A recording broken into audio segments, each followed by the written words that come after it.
Explain any one method, कोई एक method explain करना है, of crop production which ensure high yield, यानी जिससे उच्च गुणवत्ता जो है वो पाई जा सकती हो, ऐसा कोई तरीका बताना है फसल उत्पादन के लिए, क्रॉप प्रोडक्शन के लिए। तो एक तरीका यहाँ पर हम जो है जो एक्सप्लेन कर रहे हैं वो है इंटरक्रॉपिंग। इंटरक्रॉपिंग यानी एक साथ दो या दो से ज्यादा फसल उगाना। अब यहाँ पर देखो किसान ने एक फसल जो है ये लगा रखी है और दूसरी फसल जो है क्यारियों में ये दोनों तरफ इसके यहाँ पे लगी हुई है, तो एक साथ दो फसल उगाने को कहते हैं इंटरक्रॉपिंग। क्या कहते हैं? इंटरक्रॉपिंग। तो ये मेथड किस लिए यूज करा जा रहा है? क्रॉप प्रोडक्शन के लिए यूज कर रहे हैं। क्लियर है ये बात? तो इससे क्या होगा? उच्च गुणवत्ता मिलेगी, ज्यादा फसल उत्पादन होगा, ज्यादा पैसा कमाएगा किसान इससे। ठीक है, दो या दो से ज्यादा फसलों को एक साथ उगाना, साइमल्टेनियसली उगाना, ठीक है, सेम टाइम पे ग्रो करना। और इन द सेम फील्ड, एक ही खेत में क्या करते हैं, अलग अलग पंक्तियां बना लेते हैं, इन रोज। तो in the same field in rows, rows मतलब पंक्तियों में, अलग अलग पंक्तियों में जो है खेती की जाती है, दो या दो से ज्यादा फसलों की, इस तरह से। तो इसको कहते हैं इंटरक्रॉपिंग।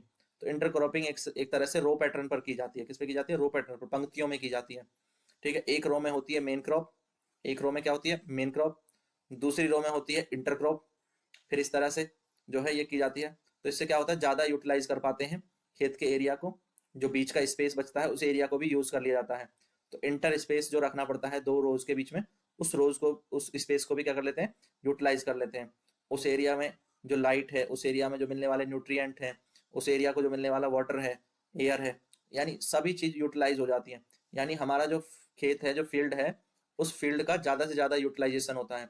ठीक है, more utilisation, more utilisation of field, field, light, nutrient, water, सभी का क्या हो रहा है? More utilisation. इससे क्या हुआ? Productivity per unit area.